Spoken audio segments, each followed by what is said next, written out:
सकाळी सकाळी पटकन भाजी फोडणी घालून घेतली. भाजीमध्ये आलू आणि वांगे हे मस्त भाजून घेतले होते. त्याचा जसा बेत तयार केला आणि ताट तयार करून हिच्या पप्पाला जेवण दिलं, कारण त्यांना जायचं होतं ड्युटीवर आणि मला जायचं होतं कामासाठी.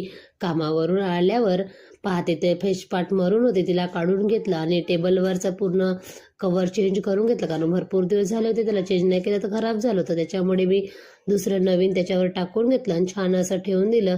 पहा किती सुंदर वाटत आहे टाकल्याच्या नंतर. मग मी पटकन नाही का ज्या औषधी होत्या ठेवलेल्या त्या सगळ्या औषधी एकत्र करून ठेवल्या, कारण इकडे तिकडेच राहायच्या ठेवून, म्हणून सगळे एकत्र करून ठेवल्या.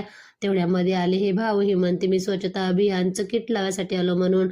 मग माझी बुलबुल आली शाळेमधून. मग माझ्या बुलबुलने आणि मी दोघींनी तयारी केली आणि घराला लॉक करून आम्ही निघालो ताईकडे, कारण त्यांच्याकडे होता कार्यक्रम. म्हणून आम्ही दोघी मायले की पायदळ जात होतो.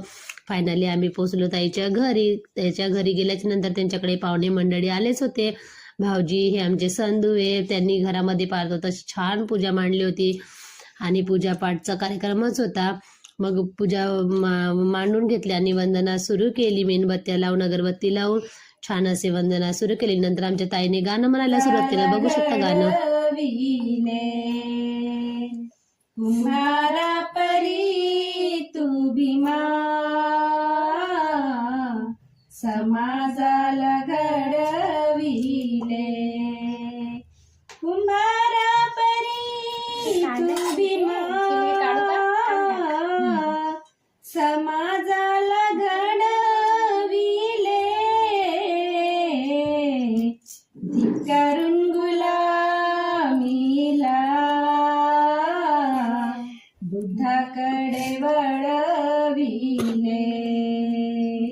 धिक्कारून गुलामीला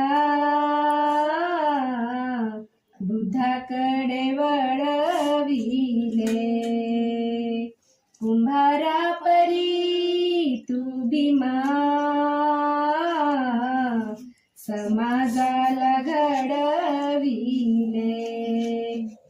22 प्रतिज्ञेची भीमा तू दीक्षा दिली. बुद्धाच्या मग आम्ही पूजेमध्ये मांडले होते फळं, त्याचाच आम्ही प्रसाद करून घेतला. हो, आमच्याकडे असाच प्रसाद केला जाते. नंतर आम्ही नाश्त्यामध्ये मोड, चिवडा आणि खीर होती, ते आम्ही सगळ्यांना देऊन दिली. आणि आम्ही पण नाश्ता करून, बिट्टूचे पप्पा आणि बिट्टू आली नव्हती, मग त्याच्यासाठी ताईने छानसं पॅकिंग करून दिलं. मग संधू म्हणते काकू मी तुम्हाला नेऊन देतो, मग त्यांना